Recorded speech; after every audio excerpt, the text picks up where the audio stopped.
we can't miss this, at least just for that. Okay. Yeah. And then if you want to blur them out, I totally understand. They won't be a No. distraction for me, but Yeah. they are quite um how shall I say, delightful. So if you find Yeah. me smiling at different moments, it could just be because I'm like, oh, they're so cute. Yeah.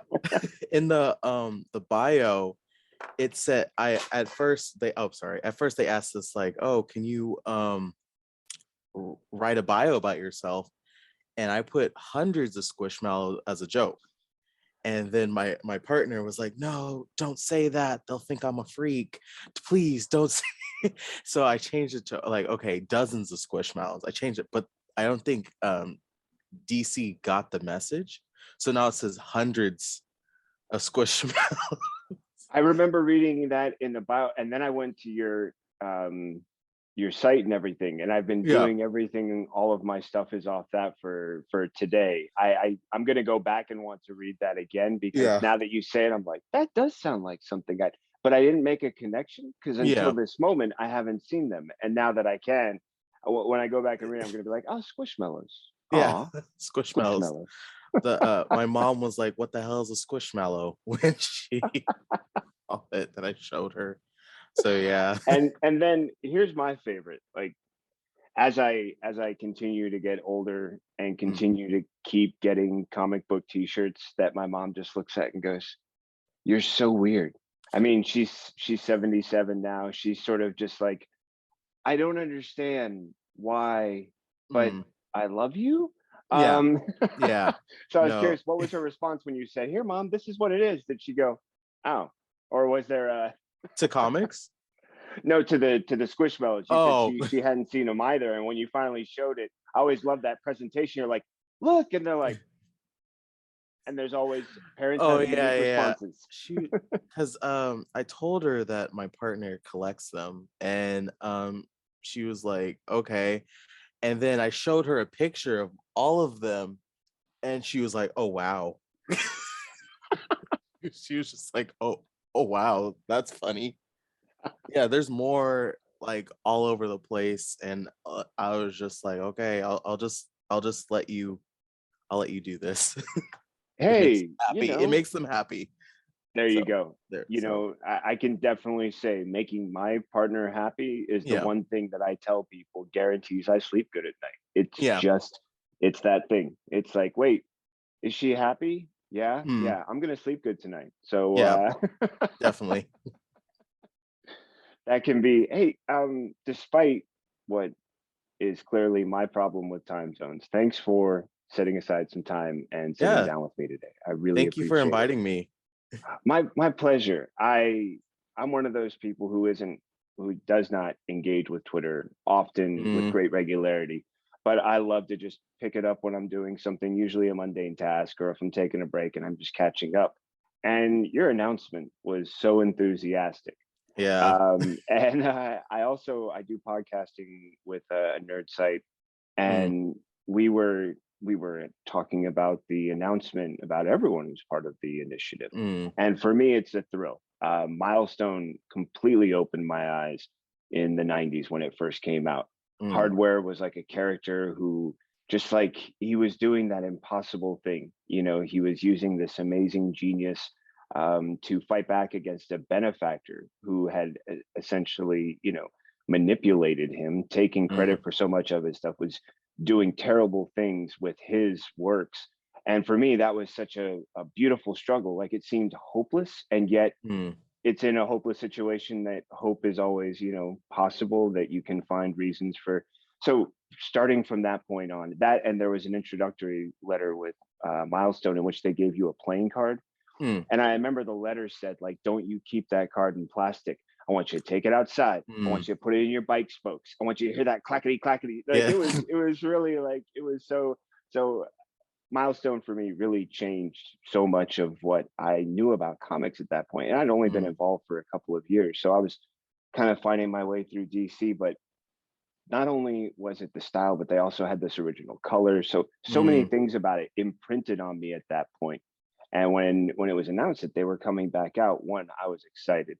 And then the second thought I had was, Well, one of the biggest challenges was that they started with a great thing, but when complications arose, how do you like find ways past it? And I was thinking about, wow, they're going to have to think about how they do that. So when the initiative was announced, for me, it was so exciting to think about, like, wow, what a growth. Sorry, I have dogs, and one of them just decided to do No, her it's okay. I'm It's okay. relaxed and happy thing. And I Yeah. can hear it. It's like, yeah, you sound like you're tearing something up, but don't worry, she's fine. Um, Get to it later. right. But with the announcement, it was like, wow, that's how you guarantee that something has a future. You start Mm, building the next generation. You say, look, we need to have something in place for those who are coming up. We need to have a way of guaranteeing that the future is not only seeing themselves represented in these stories, but knows that it's possible for them to play an active role in that as an mm, artist, as a storyteller, anything like that. So that's what first brought me for you to my attention, my awareness about one, your involvement, two, your announcement. Um, and now I'm excited because since I've had a chance to read up on you, there's a lot of fun things I wanna talk about. But first off, for those who are just discovering you, who is uh, Cameron? Who is Cameron White? Who is Cameron? Who is Mr. White? yeah. Who am I speaking with today? Um, you're speaking to an artist who is pretty stubborn. So basically, through my artist journey, real quick, um, I didn't stop. Of course, everyone brings up the, oh, I started drawing since kindergarten, you know, but everyone brings up that story, but I got in trouble for like doodling on desk and stuff. I'll never forget when I got sent to the principal's office for drawing George Washington on the desk. And it went on. I was always in trouble for like doodling and always in trouble for like making comics in class, passing around comics in class. I got in trouble because I passed around a comic I liked, and then the title was Witch, and everyone was like, "Who's passing around this witch comic?" At the Catholic school I went to, so that wasn't fun. And then my mom was like, "Well, since you get in trouble for like doodling a lot and you draw a lot, why don't you go to HSPVA, which is in Houston? It's a high school for performing and visual arts." And I got into the visual art department. But the stubborn part comes in is they actually banned me kind of from making comics because yeah, they didn't see it as an art form, I want to say. They're more into like fine arts. You have to only do like paintings, and if you're doing comics and animation, it has to be in like a fine arts display. So to defy that, I would take huge boards and like make comics on them and color them in watercolor. My parents still have it just so I can do comics because I'm like, you're not going to stop me. I was so obsessed. Then I got into a Minneapolis College of Art and Design, and I graduated with a BFA in comic art in Minneapolis, Minnesota, and I'm still here. And yeah, I guess that's some of my journey. But just my parents always like, you're always like in your room drawing, or in your room like under the covers drawing comics and showing them off, like stapling them together and like making people flip through them. So yep. That's amazing. I mean, the first thing that comes to mind is that for some people, sharing their art is the hardest thing. And Mm, it sounds like from the earliest stage, you're like, oh no, this is awesome. Here, take a yeah. look. Yeah. And I Yeah. love that interest in just immediate, like, I want to know what you think of it. I think it's great, but Mm, here, take a look. I did this. yeah. And it sounds like it was always that way from Mm, kindergarten on, right? You would draw, then you would put together the books. I like the idea of sharing comic books while at a Catholic school.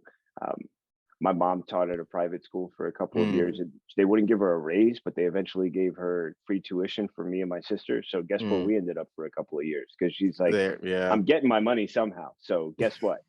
And it was there actually that I met a friend who got me into comics. And from that moment on, it was like, oh wow, this is going to be an interesting difference between the comics I'm reading and the private school I'm going to. Yeah. And I love that then you transition this into the art school where in order to continue what you wanted to do, you did comics in watercolor. Because when I saw that as one of the styles used, it was going to be a question of mine. Like, Yeah. tell me how we transition from ink to pencil to watercolor. That Mm, seemed like a really yeah. interesting choice. Do you still find yourself using watercolor quite a great deal? Is that something that people will see when they're looking at your art? Is that an influence? I want to get back into it. I've mostly like transferred into digital, is from what a lot of people seen, because with digital, the good thing is it's just all there, you know. And with watercolor, my desk is a mess, but with watercolor, it's just like I have to take all these tools out and whatnot. But I am trying to get back into it. I've gotten back into like color pencil and um, doing sketches in a journal. So hopefully, yeah, I'll get back more into it. Yeah. Um, I also want to talk about the fact that I came across some really great stuff, and I'm just going to probably bounce around because I've got Mm, notes and it's always fun. But the things that I was finding as I was looking through, I was like, yeah, I want to hear more about that. Like, mm, you want to create original characters. And that's one of the mm, things I think that Milestone really needs. I mean, it's yeah. got a great beginning and it's going back to that to start, but you need to expand, just like they need to expand with new artists and writers. Mm, They need to expand with new characters. yeah. I also noticed that you're not just, someone who does illustration, you also do some writing, yes? Yeah. Um, do you see on the horizon new characters that you would love to create for the Milestone universe? Have you created any already, but you can't talk about them? What does that possibility look like? Um, for the Milestone universe, no, I have not created any characters, but I do. It's weird because I can just read something or get like influenced by something or see a picture of somebody. I'm like, that would make for like a good character. Like I am kind of like a factory, not to be like that person, but I'm kind of like a factory kind of when it comes to making like original characters. It's just like, and I just love because our world is so diverse, so I want to make a bunch of characters based off of that. And yeah, maybe in the future I would love to design some characters for Milestone. If they ask me to, I'd be like, hell yes. I'm like, yes, what do you need? Yeah, here's like 5,000 iterations of this. But yeah, definitely. I would be very into it. So I'm curious too about the fact that you have a great interest in character worlds as well as fashion design. Mm, Does the interest in worlds and fashion design, is that all part of the process of creating a character? Like, does that mm, help inform when you see something and you're like, that would make a great character? mm, Does it start with the identity of the character or the yeah. look of the character? Is there a fashion design factor that Mm, also is part of that intrinsic process? I'm just curious, like, creating characters is so different for each person. mm. So I was curious about your approach. Yeah, a lot of people don't really think about fashion. They're like, oh, I have to be like, they think you kind of have to be like hoity-toity a bit to think of it. And I know I don't look like much because I'm just wearing like a sweater and stuff. But I think yeah, you look great. I think the thank headphones you. are a gorgeous Uh, choice. I'm yeah, so glad you agreed to the video because trust me, it's perfect. thank you. But yeah, a lot of people don't think about how what a character wears definitely informs them about their personality, like a lot. Like for instance, like if a person like wears just like t-shirt and jeans all the time, they're like more laid back, they're more comfortable. Meanwhile, like a person who's like into a specific style, for instance, like goth, or more like alternative, like punk rock and stuff like that. So I think about that a lot and put thought into that, like, well, what does this character wear, or what do they like to wear, or like what's in their wardrobe, because it can tell a lot about the character as well. And Yeah, and I also think there's so much about why we choose to wear the things that feel mm, comfortable to us that would yeah. immediately be clear with a character. I mean, a character who feels like they're confident in their body, or that they mm, want to, share their body, will wear yeah. something tight fitting, something that shows off mm, as much as they feel comfortable. Someone else who feels like they don't have that confidence will wear baggier, sort of, mm, maybe loose, less draw attention, maybe not even as baggy, but designed clearly to say, look, I don't want that to be the focus. When mm, I'm presenting to the world, this is how I want to present. And then in between, I mean, depending on how you feel, if comfort is king, then it doesn't care what you yeah. look like. It's how mm, comfortable are you. So many of those factors would point out to us just visually. Oh, you can probably consider the possibility of this with a character, or you might be able to see certain things, and then you'll notice like, oh, that also goes with their pose or their mm, mannerisms or their positioning. So I really like that approach, because I agree. When you think about fashion, I mean, what we wear so often introduces us to people. It can share really quickly. Like, oh, that's how they choose to be. That's how they mm, choose to feel. And their fashion is giving us some insight into that. Now, I also feel if you get somebody at home, you're definitely dealing with a whole other animal, because who we are at home and who we are in public. yeah. Yeah, also like their rooms, like what's in their room, like what do they collect, Right. do they have like, do they like lighting, do they like it dark with like a heavy curtain in their room, just yeah, just list a lot of things that we don't think about that contributes to like our personality, and especially like a character's personality. So And it's a little surprising, you would imagine, like, because I know that fashion in comics can be so often what is trendy, what is popular, mm, especially when you're mm, dealing with like superheroes. It's like yeah. you look at the 90s and it was all about bandoliers Yeah. and Yeah. and different things like that, where you were like, oh, this is clearly what's popular, and people would emulate it. But there's also a form and a function, and then of course there is the identity that goes with that. Like, what type of person wears this? I mean, come on, we've got a guy dressed up as a bat in Batman. Like, Yeah. what kind of guy wears this costume? How mm, much of it equates to psychology, identity, purpose, things like that? So mm. I was curious, when it comes to you, is there ever sort of one guarantee with a character creation, or does it usually come from a different place each time? Can there be patterns where it's like, I see colors, or I see a situation, I imagine the character in it? Is there a place where it usually starts with you, or can it be just a moment of inspiration, anything's possible? Most of the time it's a moment of inspiration.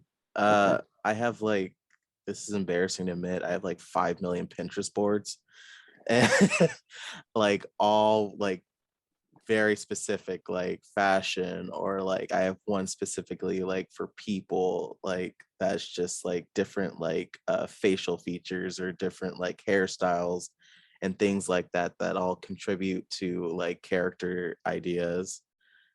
So yeah, it's sorry if I'm blanking, but yeah, sometimes it's like a moment of inspiration, and sometimes it's me like really thinking about it. Like, okay, well, sometimes I like to try out like different hairstyles with the character, different like outfits with the character, to before I get to like that one, I'm sorry if I'm not making sense, but sometimes I Describing a ramp. process, Yeah. especially creatively, is Yeah. extremely difficult. So I appreciate every attempt. It's interesting when you do something, you just do it. But when Yeah. you stop to analyze it or explain it, well, Yeah. that's when it can get a little bit. Yeah, I'm just like, wait, how do I do that? What do I do? Thinking back. But mostly, yeah, to answer the question, for the most part, it is a spur of the moment, like, oh, like that hairstyle is like really cool, and that would like look really good on a character. So maybe let me like jot that down. Yeah, I remember when my mom lived in Chicago and I kept a sketchbook around, I saw someone with like a really cool like green like mohawk hairstyle, and I just like took out my like pens and I was like, jot that down, draw that out. So yeah, for like a character inspiration. So yeah, I'm kind of like nutty with it, I guess I want to say.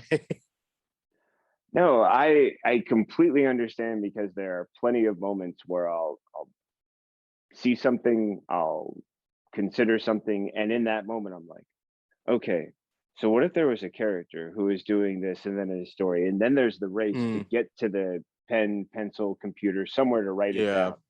down. And then, that's always the process. But where it comes from always Mm, feels like it can be usually when I'm paying like kind of the least attention to anything work related, but I'm enjoying something. And then in that moment, there will be something that catches my attention. And mm, however it does from that moment, it's like, huh, I wonder. And then and that's where yeah. it goes for me. So it sounds like it could be similar, a little familiar Yeah. to what you were describing. I think it's also interesting because um, you know, sometimes it can be like, well, that's a nice idea, but what is it like? How do I turn it into something that's real? How do I Mm, take what seems like an idea and flesh it out into a real character?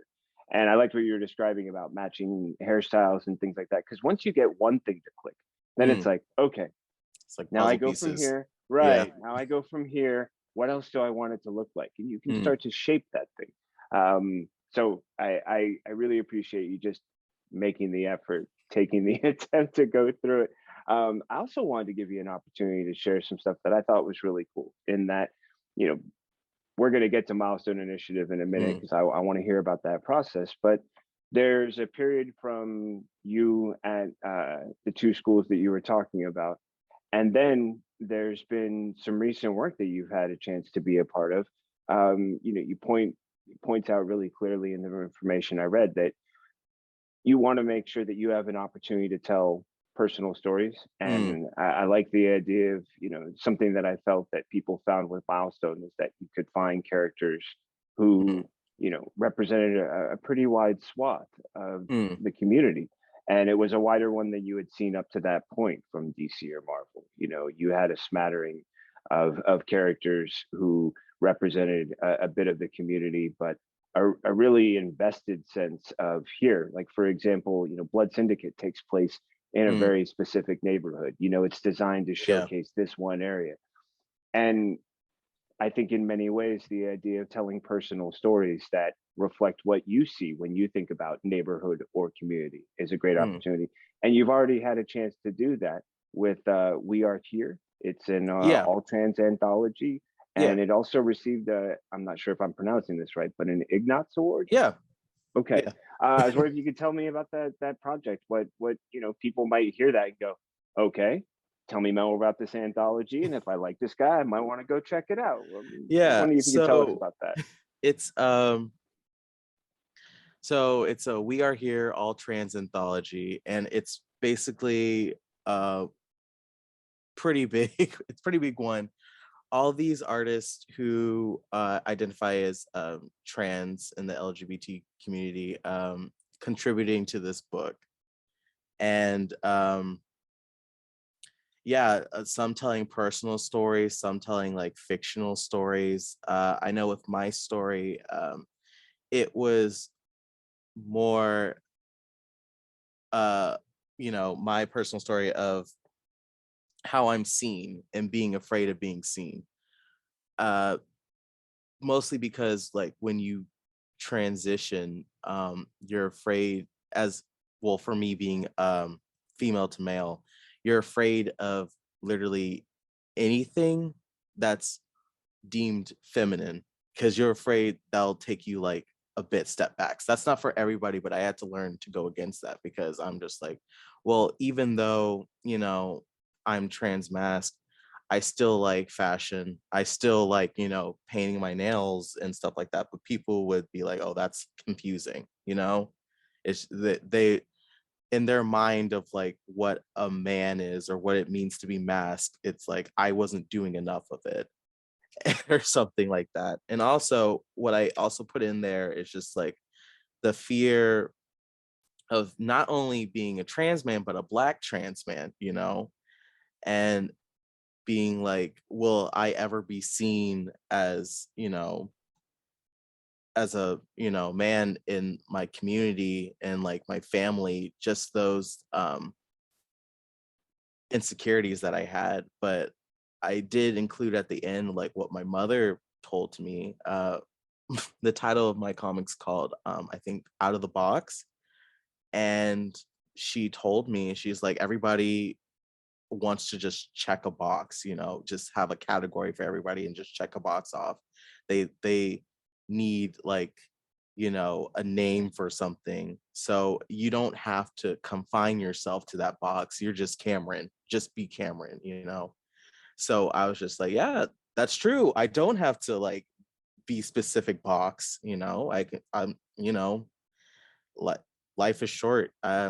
I can do whatever I want that makes me happy. So that's my story from the anthology.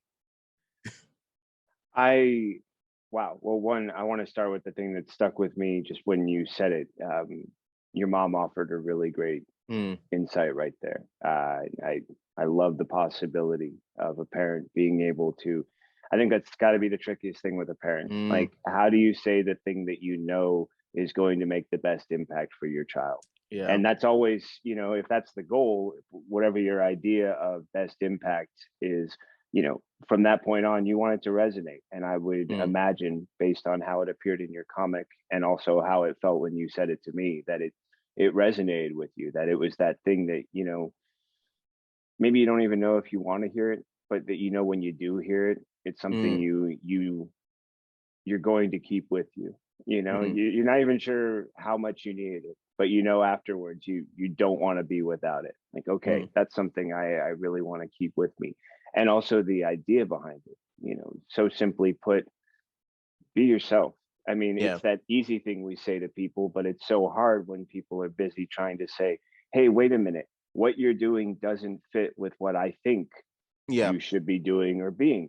Yeah. And, going back to the example you were just describing about, like, look, I'm moving from one thing to another, but that Mm, doesn't mean I didn't like things or that I yeah. want to leave all of that behind. Like, Yeah. if you choose to paint your nails, it's not a sign that you're regressing back to, Mm, something that you're changing, that you're um, regretting. Maybe it's yeah. nothing to do with that. It's like, look, this was something that gave me pleasure, and Mm, if it gives me pleasure and it's not hurting others and it's mm, safe for me as well, why can't it be something that I get to bring with me? I mean, yeah. I'm not going to get mad at anyone who decides they want to have, and I don't think anyone else should, that, hey, you got a couple of childhood stuffed animals that you kept with you and you're 40 or Mm, 50. Guess what? yeah. You brought that with you. It was a part of your life before. You're not a child anymore, but Mm, why should something like that, so yeah. I'm interested in that idea, not only because of what your mom said to you, but what you were describing about your experience, how you're able to relate this into the story. Mm, How many pages is it, out of curiosity? It's part of an anthology, so I yeah. imagine there's kind of like a condensed property Mm, you have to keep in mind with telling a story in a comic like that. How long is Out of the Box? I think it's around 8 pages, I want to say. So Yeah. that's a Around, lot of storytelling in a very yeah. short period of time. Yeah. Around 7, 8 pages, if I believe. If someone fact checks me and it's like you're wrong, I'm like, I'm sorry, it's been a while, but yeah, I think it's around like 7, 8 pages. Yeah, and if someone's fact checking, I'm just going to say this is a human discussion between Yeah. two human beings who are fallible. Yeah. So at any point in time, I'm going to be probably wrong on plenty of stuff, Yeah. and you are allowed the same recordings. So I'm curious just how you got connected with the anthology. Was this a story you'd already created? Did you hear about the anthology and write the Mm, story because did chicken or egg, which came mm. first? They reached out to me around I want to say, yeah, they reached out to me first. It was around 2017, 2018. And this was around right when I was like coming out. So this was a very important story to me, because before, also I liked like wearing makeup on other stuff. And yeah, it was just, they're just like, write your own story. We have an editor, but we won't like take from it, just write what you want to write. And I was like, okay, cool. And since that was something I was struggling with at the moment and it was just on my mind, that's what I put into the comic. Did they mention how you had come across their radar, their sort of attention? Had you been working on a project that garnered some interest? Were they just cruising online and saw great stuff from you? How I, did that? yeah, I think they were just cruising online and they just reached out to me. Hey, it's impressive when you can catch someone's eye like that, right? Mm, I mean, that should yeah. say something alone. Like, wow, you stopped to look, and then you Mm, stopped because you're interested, and then you contacted me. So mm, clearly, things built in a positive way. I also wanted to point out that that is not the only project that people mm. can find your work in right now. There's also an illustrated story you did for the Proud anthology. It was collected by Yeah. Judo Dawson. What can you tell us about that? And So winning Book of the Year. yeah. Uh, there's got to be some good story in this. Please don't Yeah. let me get in the way. So Proud is a book edited and collected by Juno Dawson, who is a trans activist. And basically, the book is a bunch of writers, LGBTQ writers, coming together and making a story. And then it's a bunch of LGBTQ artists accompanying that story with the illustration. And my story that I did, which I thought was really fun, was it was like a high school young adult version of Pride and Prejudice, but with two high school girls instead. And I was like, oh, this is sick. Yeah, this is cool. Like I love those high school like dramas, those high school. So I was like, yeah, I'll definitely illustrate for that. But a lot of it was fun. Um, yeah, it was really fun to do work for. Everyone's like stuff looks amazing in it, and the stories are really great too.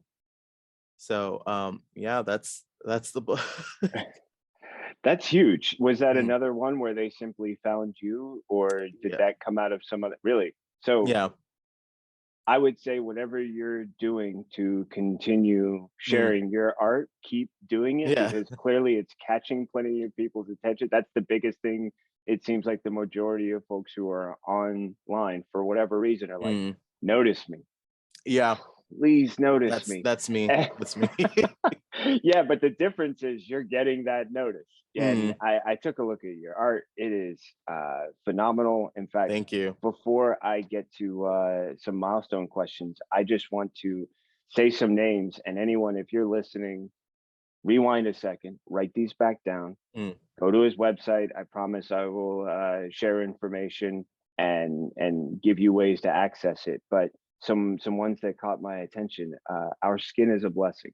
mm, Can you tell me a little bit about just what inspired creating it? The It's got mm, gorgeous texture, mm, gorgeous tone. I love the shading. I'm by no means an art major, art mm, critic, art expert, but I know what I love, and that mm. one really spoke to me. I was wondering if you could just tell me about that creation.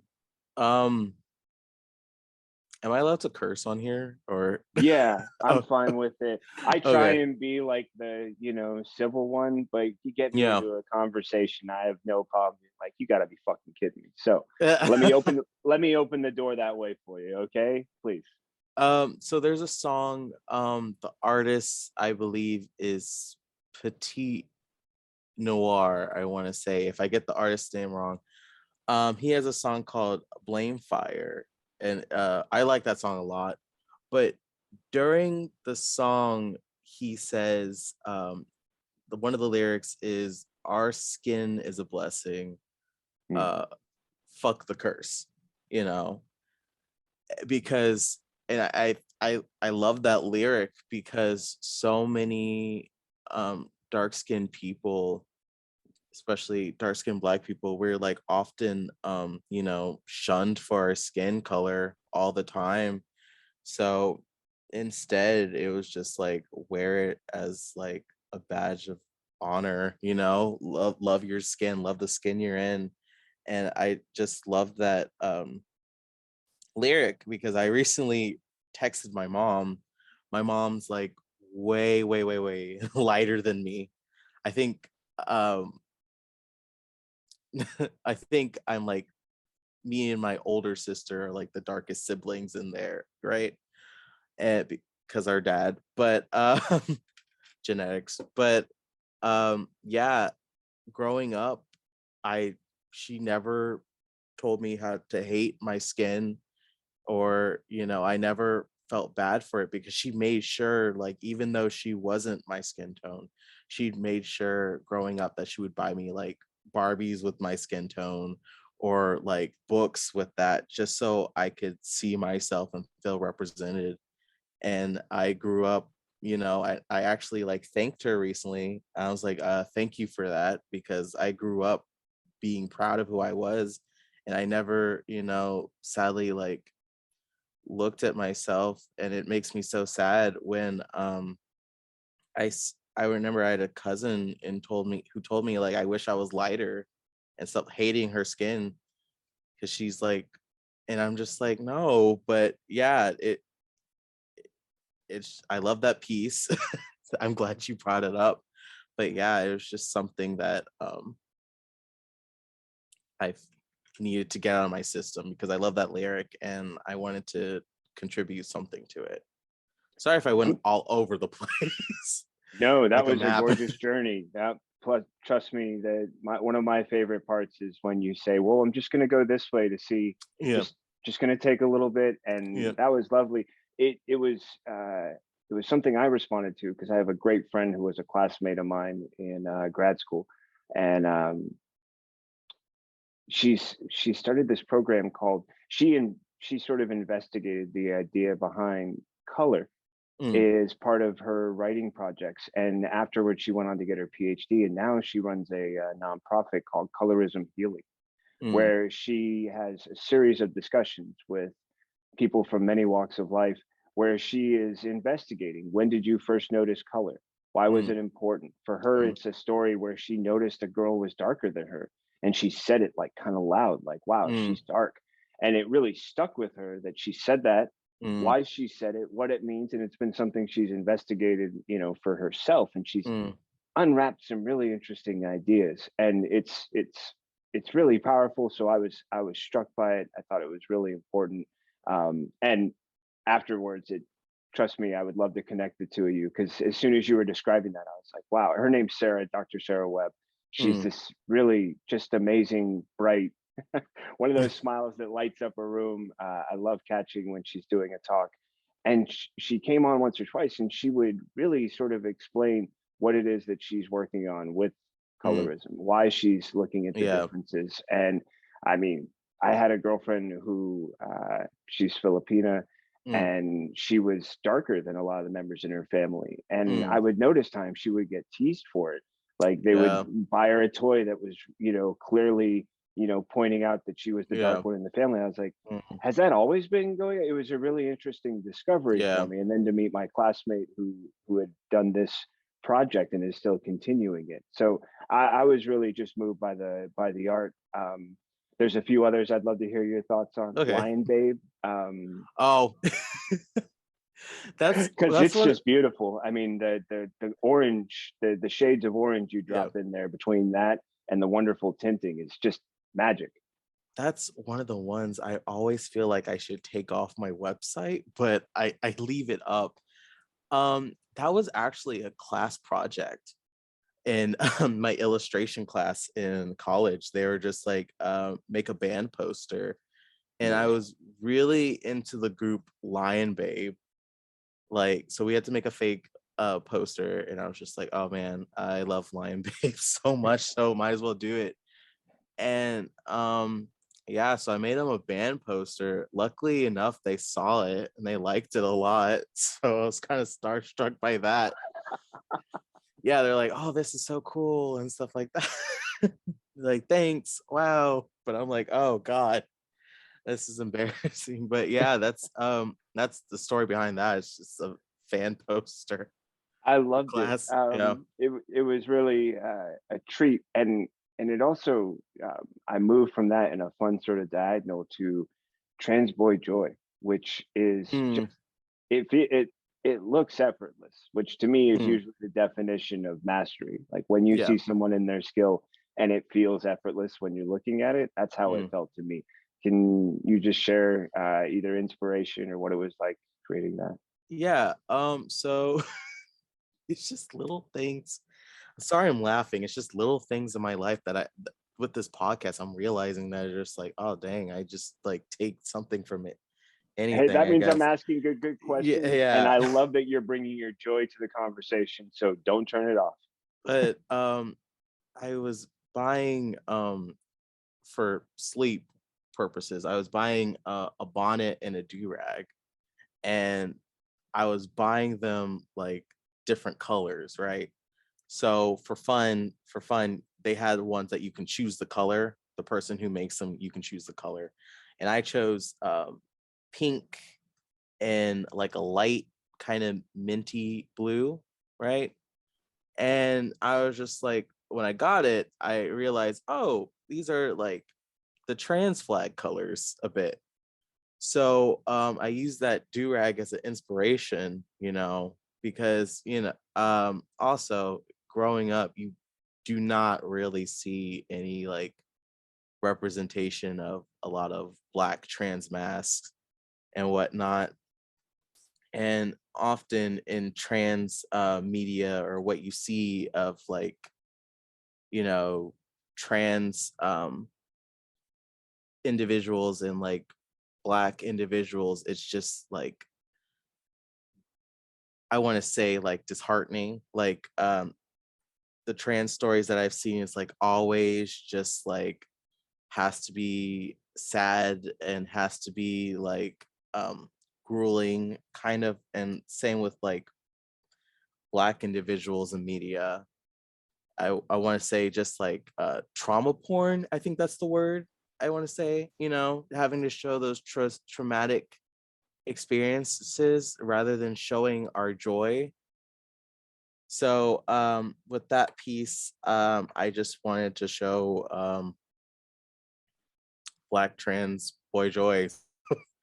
Yeah, that's that's what it is with the piece. I hope I'm making sense, but yeah, a lot of times with media, we're especially with Black people, it again the trauma porn and like always showcasing us struggling or hurt, and like just displaying that everywhere over social media and everything. So that's something I wanted to do.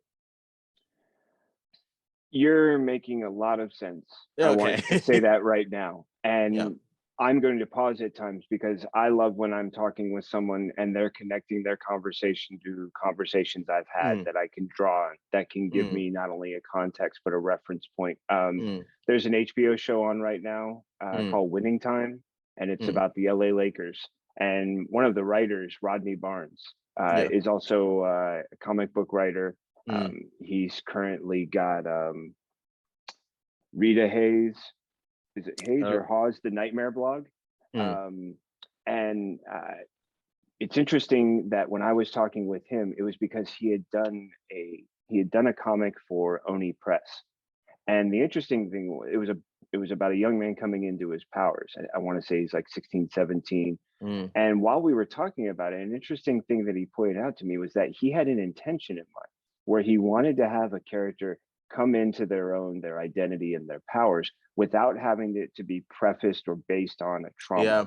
Yeah. And I thought that was really important, when he was describing that, because I found that to be something that when I thought about it, I was like, you're right. So often, the importance behind the character's message is the suffering they experience that then drives them forward. And is it necessary in every story? Does the suffering have to be the catalyst, the impetus, the Mm, the thing that makes them respond or do things? And I love that you're describing like, look, I wanted to create something that goes from an opposite direction. Mm, that offers up a version of the story that isn't based on it's all trauma and suffering and every yeah. once in a while the sun breaks through the clouds. It's no, actually there can be more than one story. And I Mm, would imagine that based on that example you gave us from your mom, that you were yeah. able to share that there can be a spectrum to the Mm, story, and there can be bright points along that spectrum. And I think Trans Boy Joy does uh, a lovely job of conveying that. Even without understanding that message, I was just really caught by the. There's we were talking about fashion earlier, mm, and it reminds me of that idea of what you feel comfortable in, and that painting to me, that art to me says, this is so comfortable. Like you just yeah, get that yeah, feeling of like, isn't this comfortable? yeah. And I love that the information you shared about the colors. I'm a person who hopes to learn more every day. Mm, So when you described that those colors are the mm, trans flag colors, I was like, mm, okay, gonna file that away because there's just another context that I can add to mm, that. And hearing stories like that is an absolute delight. I want to take a minute and just talk for a moment, if you would, about your journey from some of these great projects we've been talking about and your own mm, independent art to then how did you become involved with the Milestone Initiative? What was that? I recently was talking to someone last night at a dinner party, and I found out he was a contestant on a reality show. It didn't last mm. long. It was like a jousting show, and he was Oh like the yeah. smallest guy and all this other fun stuff. And hearing about the process, it's not glamorous to say the least for Mm, reality television. And it made me think as I was preparing for our conversation, and like, okay, eh, there's a possibility you might not want to divulge if there's some gritty or unpleasant, but there's also a process that without your insight is kind of a magical mystery to all of us. Like, so you got it, okay, but how did you even get to the point where you could get it? How did it all start for you? so they announced it on DC Fandom, the online. I remember Yeah, that moment. Yeah, it yeah, was a huge deal. It was like, are it you was kidding me? crazy. Yeah, Milestone, they're going to do the initiative. yeah. Wow, what was it like for you? Were you I watching was it just like, live or? um, I think I was bit. This is this is how embarrassing I am. I have a Discord server for DC information news that I run, You're not and alone, man. You're not yeah, alone. and one of my friends in there, he was like, "Oh, did you see this? Like, did you see this like news that Milestone's like coming back and they're like doing a Milestone initiative?" And then yeah, I saw it on Twitter, and then I was like, okay, I was busy that day, so I'm like, I gotta click back, and I watched it, and I saw them like talk about it, and they're like, yeah, so we're like looking for people to apply and join and stuff, and I was like, oh man, oh, after like a lot of like self doubt.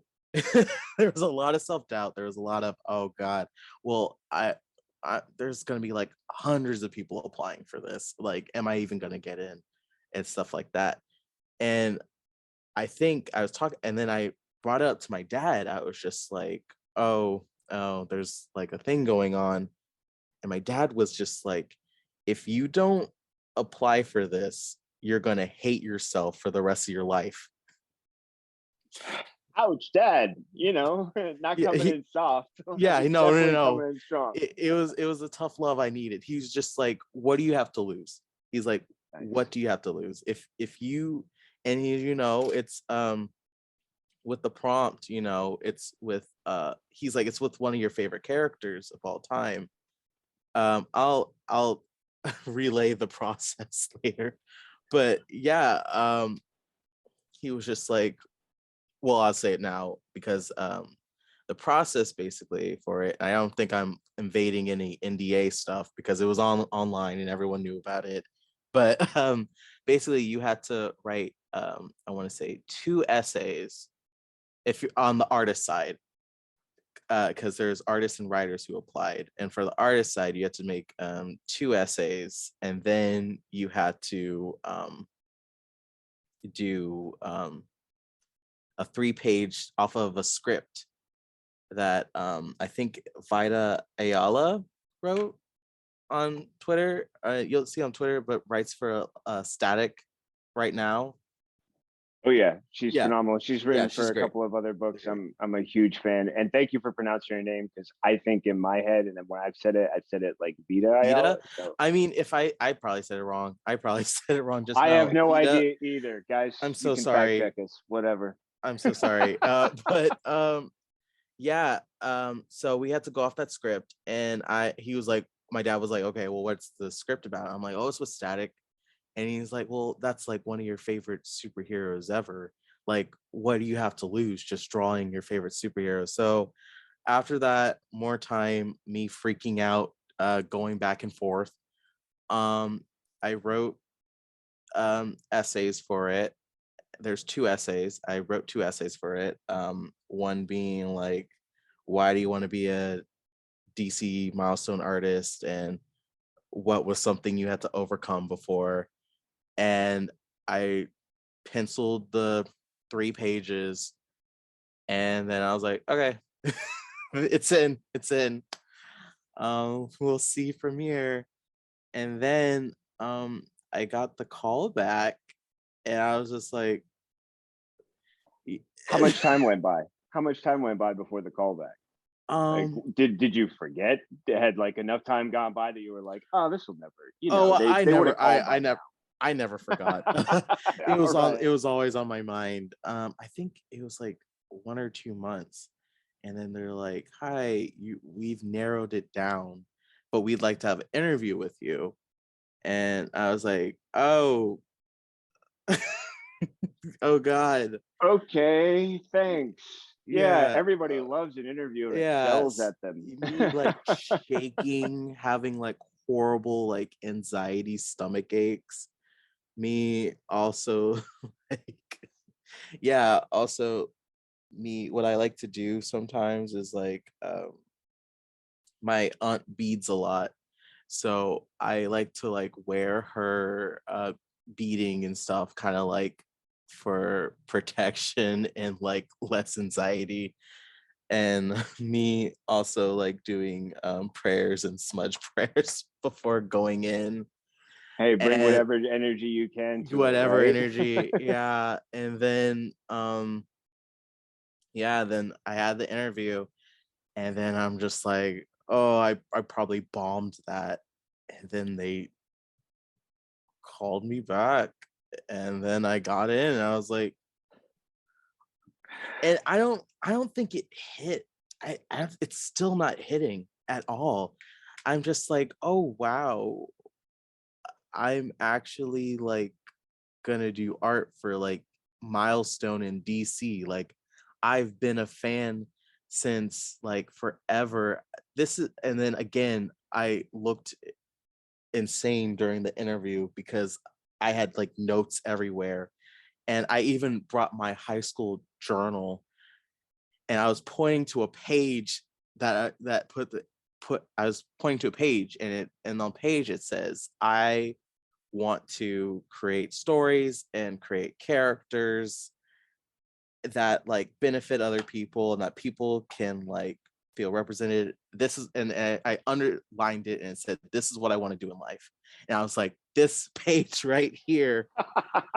And yeah, just all the time. And I just think back to the teachers, not to dog on HSPVA, who were just like, no, this comics, blah, blah, blah. That's not like a good, but I'm just like, no, I want to work for like DC Comics, and I'm going to do this. And here I am for DC Comics Milestone, especially crazy like Milestone, like a characters that I like looked up to, artists and writers that I looked up to for like so long, and like now I'm like joining that initiative is just, it still blows my mind to think about. But yeah, here I am. Here I am. To give it some context, when were you first introduced to Milestone, to the characters? Was it through the show Static? What, did you get the comics first? What was Mm. your process? It What was was your definitely discovery? through the show Static.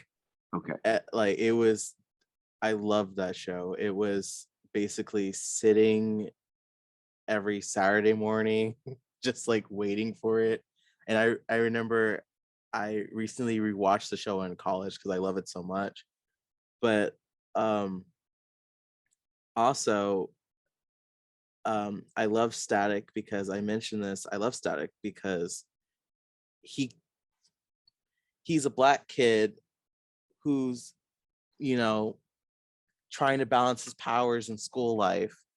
He was basically, and they said this, I think they said this during the fandom thing, but he was like Black Spider-Man before there was a Black Spider-Man, really. He was like into Dungeons and Dragons. He was into, you know, video games, all this nerdy stuff, but, you know, into science. And I loved how he, like, you know, also used science to like, oh, well, with my electricity, I'm dumb. I don't know how to relate what he's saying. I You're love how not, but I understand. I love how they mention it in like the newest comics where him using his science to like figure out how to like defeat a bad guy. But yeah, it was just like he could be anyone you knew. He reminded me a lot of my brother. My brother loves comics, loves nerdy stuff, anime and stuff, and it I love that. And then that just opened a whole new world into getting into Icon Rocket and whatnot. I love their dynamic. Very cool. Some like kind of stoic, I want to say, guy and some cool teen girl like Right, who's fighting. always calling him out on, Yeah, you know, always why are you like, doing that? yeah. And he's like, you can't do that. Shut up. It's and stuff like So I that. have to ask, have you broken down yet? Have you gone Oh, for the the, Bible. as you can see, I couldn't resist. Yeah, Like when the opportunity came, I was like, oh yeah, this, you will be mine. yeah, You will be mine. You're going on the shelf. I'm going to yeah, read you all the yeah. time, probably every day. No, I have the Bible. I have it. It's in the other room on my desk, but I have it. It's a wonderful collection. I mean, for me, it's Mm, great. Milestone came out as I was getting further into high school and about to become an adult. And what mm, really was annoying about becoming a young, like 20 something adult, especially in the time I was coming, like everyone's like, you need to become an adult. You need to start doing adult yeah. things. And one of the things that killed me was working on Saturdays. And when Static came out, I was like, are you kidding me? There's a cool, I used to read him in Milestone, but now I Mm, have to work and I can't, there's no DVR, there's no yeah. streaming. I can't get Yeah. the, it was not a fun time, like knowing like No. I missed out on all this stuff that, you know, I suddenly couldn't afford because I had to like pay for food and Mm, college class. So I loved hearing your story about getting to do it. I'm like, okay, you know what? Someone else got to do it. They got to mm. do it. They got to enjoy it. And I love that discovery. So then, you know, you got into the cartoon. Did you also start picking up the book soon afterwards? Were you Yeah. like a collector of like, okay, you know, did it, and what was the bridge kind of from Static to any other Milestone characters you might have gotten into? Yeah. So I did get into the comics. I do love his old suit. The one where it's like the hat and like the skin tight type of like, I love that. But yeah, I got into the comics and then I was just like, what other characters can I see? Because also I do love that they brought Rocket back in Young Justice, the animated Yes. show. And I Yes. was just like, okay, cool. Because I what I love about Young Justice is they introduce characters that people like don't really know, you know? So I'm like, oh, cool. So I was like, okay, let me get back into this. When she and Icon showed up, I was like, Yeah, yeah, are we gonna get more Icon? yeah, Is this happening? yeah. So I'm just like, You heard me go up like 8 octaves there. yeah. So I'm like, let me get back into this. So did get into more Icon and Rocket comics, and then recently Hardware, like you said, and I'm just like, oh, this is so cool for its time, you know? Just like a guy who's just like using his own company's like technology to beat their ass. I love it. It was So, such a brilliant idea to me, and his suit. I mean, mm, the way he would have that protective skin layer first, and all the other, you know, mm, attachments, and he would always like, okay, let's add this, let's add that. I was like, mm. my teenage nerd brain was just like, ah, Yeah. explode, explode. Yeah. And then Just Blood Syndicate for me was just like yeah. one of those like, wow, so there's a dynamic here. And Dog, who I thought was the coolest dog I'd ever heard, especially when the reporter woman comes over and goes, "You're so cute. How old are you?" And he's like, "Old enough to give you puppies." And I was like, "Oh wow, oh this is a different tone than I'm used to experiencing." And Oh, oh man, oh, they definitely did it different than DC. They back then they're Dakota like, was very different. oh yeah, yeah, very And it was different. such a delight. Like it felt so fresh. I mean, it was just like I said, reading that intro letter with the card. Like you're so used to hearing box it, bag it, tag it, wrap it Mm, away, don't let it get damaged. And he's like, no, no, no, no, no, no, no, no, no. Do play with the card. And I love that they were like, the letter said, feel the texture of the pages, note that different color printing process. I mean, mm, everything about it felt like it yeah. was stamped in originality. Man, I know I kind of interrupted you there, but were there any No, you're other good. comic stories you wanted to share about Milestone before? I asked, which I think is kind of like, okay, we talked about you getting involved, we talked about your Mm. history. Can you just give us some insights on what you know about what's next as far as the Milestone Initiative? Like, are you supposed to get flown in somewhere? Are you supposed to have a Zoom call with somebody? Are you supposed to Mm. be pitching things? Like, or are they coming to you and saying, whatever? I mean, essentially, what's next as far as you know? Uh, I'm trying to see what I can say and what I can't say. We Yes, did sign. please. We Let's did. let's not let him just get a I'm not call like, "Hey, trying Seth, you to. got to cut that part." They're like, Thanks. they're like, knock it off. And I'm thinking. So it was put on the website for all to see, so I can say this. But yeah, we are going to get flown into California and meet like them face to face. It had to be held back because of the Omicron um part. But yeah, we're gonna get flown in and then meet the executives. But also what I'm excited about is they partnered with Ally Bank, not Ally Bank. But and they're gonna give what I think is amazing, a bunch of us tips and information on how to financially survive as a comic creator.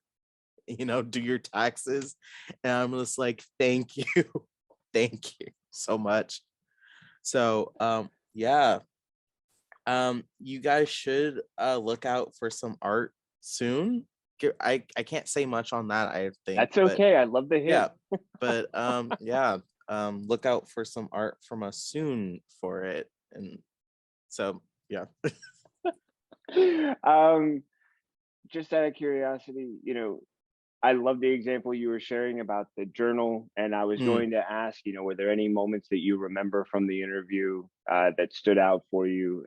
That's a great one. If there are any others that you wanted to share that sort of stick out, where you're like, look, there's only so much I can talk about, so I want to give you a mm, chance to either draw from the interview, or if there's been any other highlights between getting the announcement. Like, I mean, for one, just thinking about it, how prepared are you now? How prepared do you think you'll need to be to meet the executives to sort of know, like, this is the brainchild. This is the continuation of something from the 90s that's now mm. been picked back up, and that they're like, look, we've got a second chance at this. We're probably not letting go. These are people who are building mountains and moving them. Yeah, there's a lot of kind of pressure, I want to say, because you don't want to mess up these characters at all, because these are like such monumental and important characters, and so many people have related to them, so many people have grown up with these characters, so many, you know like my dad collected comic books, and like these characters, it's just like you don't want to mess it up. So there is pressure on that, but I think um I don't think I'll get in trouble for this. Also, it was also mentioned, but we're getting some training, right, with the Hubert School. So That's going to be a cool experience. yeah, so it's like a boot camp. They're gonna be like, no, you can't do this, or this looks something like, or things like that. So definitely have to, really boot camp us so we can like get this right, and we can continue to like create great stuff. So hopefully I'm at a good point. I'm just Yeah, I yeah. think you're safe. We're not going to try and delve too much further. And I would love to hear any updates along the way as Mm, they come for you. If there's a great timing at some point down the road where we could do a follow up, I'd mm, love to hear, whatever else you can talk about when there's a good timing for it. I'm thinking about the fact that when I was reading you, you mentioned in your biography on your website the idea of wanting to not only make sure that there's a diversity that's recognizing communities, mm, cultures, people, but also things like body types based mm, on what expectations are mm. and what it means to show what most people look like, Yeah. compared to the rippling muscle, six pack, eight pack, 12. I can't remember how many packs there are now, but sometimes you look at some anatomy drawings of a superhero and you're like, I didn't know people had that many muscles or that you could Mm, work them out to that degree. There are people who do amazing things who they don't look like whatever yeah. the zero superhero archetype Yeah. is. And there are also great people who shouldn't have to be presented in one way for us to Mm, understand how great they are. It's got to be a great possibility that that's something you'll get to explore with Milestone, with characters that you mm. can create for that universe and characters you can create in the future. Did that idea, develop just as part of your drawing comics that if you're telling personal stories, you wanted to put yourself or people around you in those stories, or you wanted to demonstrate that um, they don't all have to look like superheroes in Yeah. order to appear in your comics? Did that have a starting point with an intention, or was it just something that was always kind of part of what you did? I think probably something as always as a part of what I always did, because like again, um I know it's fictional. So of course like you have these dudes with like rippling abs or something like that. But it's just like it's kind of placed in the real world. So it's just like, why aren't there like more characters that reflect that, Like you've seen the Olympics, you've seen I know there's that awesome like comparison. It has like all these female athletes with like different body types and like weight, height, and what they do, but they're just like, some can throw those shot puts like all the way over and just things like that, but they don't like look like rippling abs and whatnot. So it's just like it's interesting to like also put that in the comics, because and also it helps, people see themselves perhaps as a hero, being like, oh, I don't have to look like this to be considered, a hero, or considered what's strong and whatnot. So that's something that I've definitely always like looked into, because I've definitely been in a place where, not seeing yourself in comics isn't like a good feeling, or seeing yourself represented like badly is a bad feeling. So I just want to change that so everyone could get a chance to like see themselves in a good light. Yeah, I heard a podcast recently with the actor who plays Hopper on Mm, Stranger Things show, and they mm, were talking about the fact that the interviewer was like, "Look, I saw you on Newsroom. I saw mm, you in Suicide Squad next to Amanda Waller. You were clean and trim, and you looked yeah. fit to an extent." He's like, "But when I saw you in the opening scene from Stranger Things, you're Mm, out on your porch, your belly's hanging out, you're yeah. out cigarette." He's like, that guy not only looks like he's in the body he's meant to be in, but Yeah.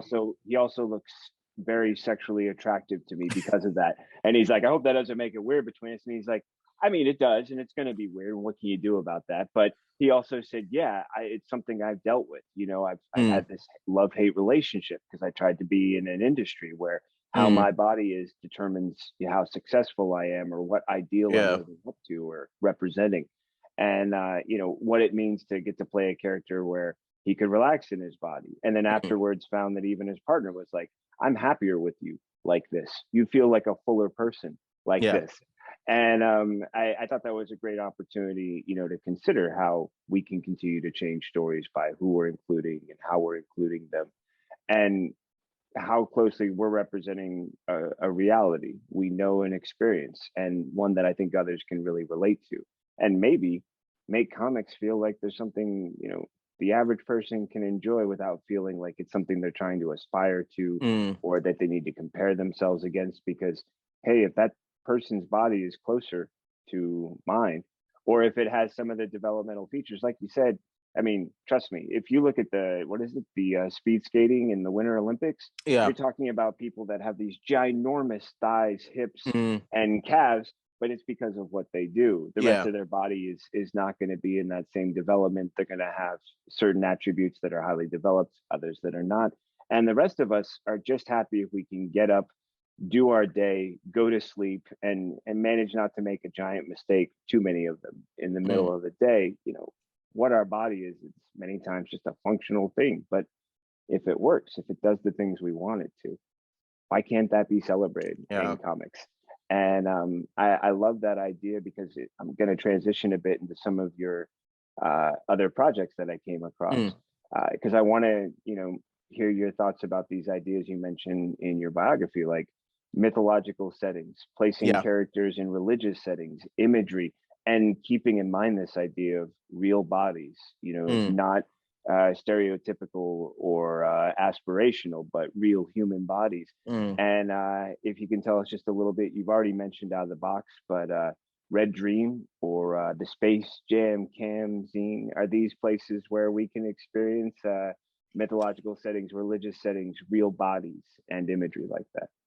Um, Red Dream was based on a dream I had that been thinking of forever. It's crazy how you brought that one up. But yeah, it was a dream I had when I was like in kindergarten, and it was pretty violent and stuff. About, you know, my blood, me approaching this monster in my dream, and then all of a sudden I ate a feather, and then like my neck was like cut. I'm sorry, this is getting very gruesome to people. I'm gonna be okay, and they can always fast forward if it gets Yeah, uncomfortable. but like then my like neck was like open, like spreading blood and stuff like that. But then I this dream has always like haunted me, and me like going back into like um what did that mean? Like looking up looking up like what those symbols, like was it symbolic, or like what exactly that did that mean, or like what did that mean at the time for my child age. In the Space Jam Cam zine, that was old, it was like a little congratulations to me when I graduated. And yeah, it was something like where I put together all like my artwork and some of my comics for people to like flip through. So yeah, I don't know why I've sorry if that was gruesome when I've made like when I've joined so many like horror anthologies. I want to say also at this time, yeah, I mentioned that too recently. I was like, I make a big jump from like LGBTQ anthologies to like horror anthologies, and but yeah, If it's where you enjoy working, if it's the stories you yeah. want to tell, right? I mean, Mm, why deny yourself? And there's a huge community that mm, it clearly is responding positively to the work that you're doing. So mm, congratulations on keeping it.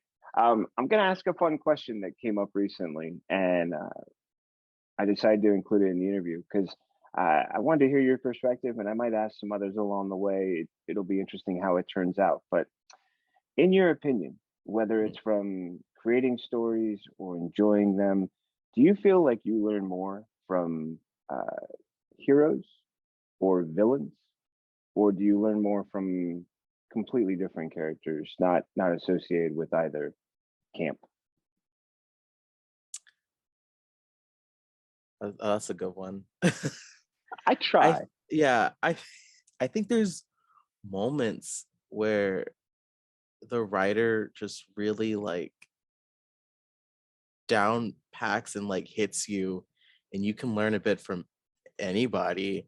Like there'll be times where a hero just like talks to like a villain was crazy to me. I enjoy like a lot of Batman comics. And it's embarrassing, my crush on Batman. It's okay. You're among good people here. But yeah, it's interesting. There's one that like really spoke out to me, like that you can just learn mostly from the everyday people in like Batman comics, and are like the everyday people in comics. Like the hero saves them or they're being rescued from the villain, and although they're just like a background character, they tell their story, their experience, what they had to deal with.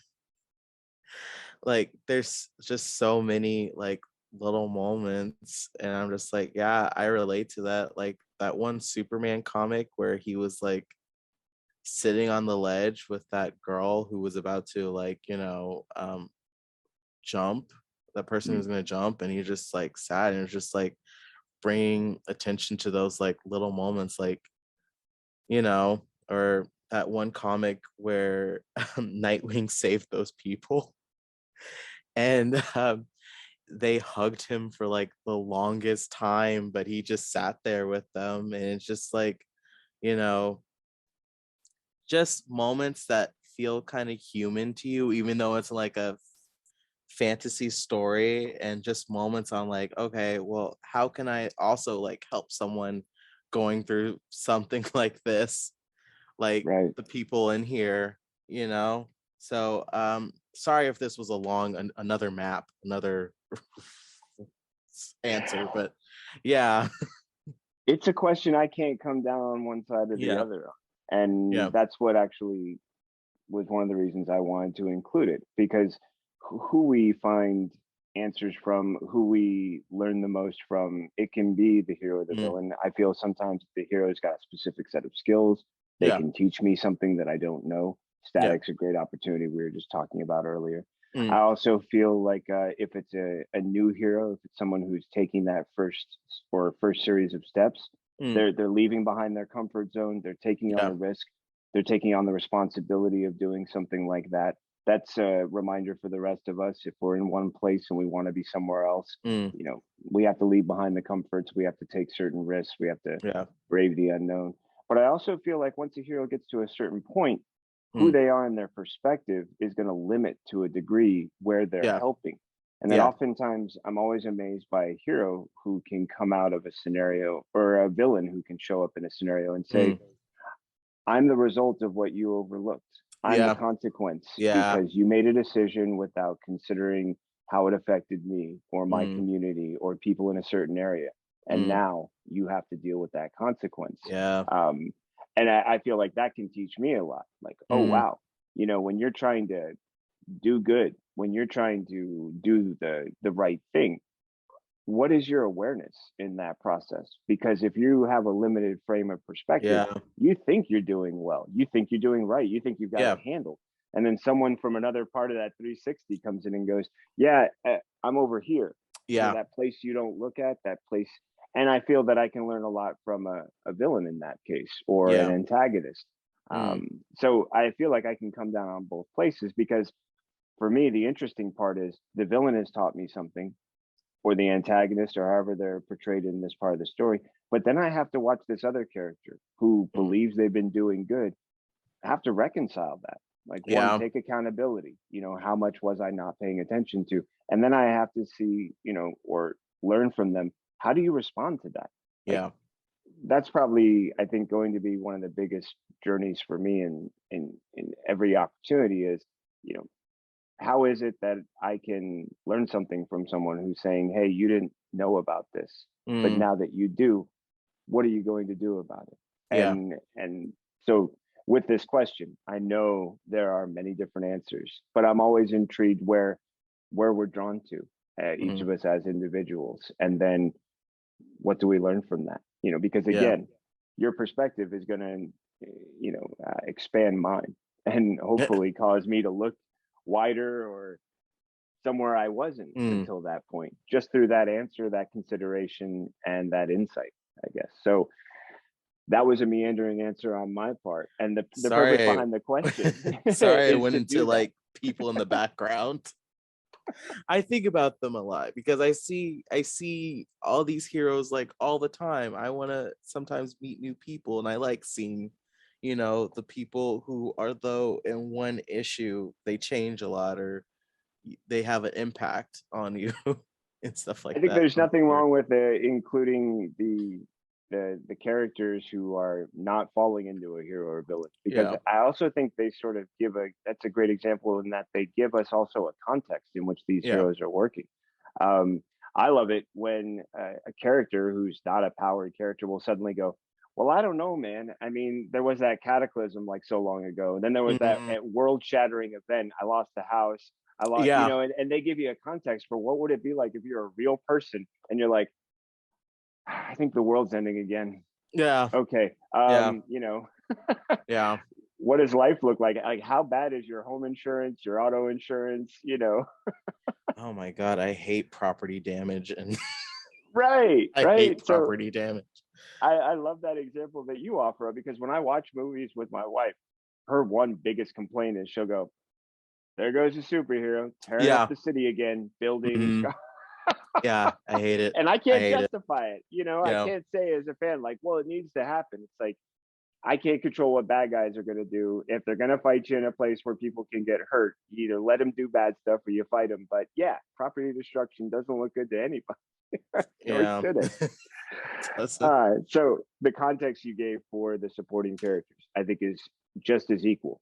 And I love that in your response to heroes or villains, you're like, well, no, Yeah. actually, I'm going to take you over here, because that's part of that expanded perspective, right? I wonder Mhm. how many people listening are going to go, I have learned some stuff from supporting characters. There's that one that I like, and then there's, and Yeah. it can be a lot of fun.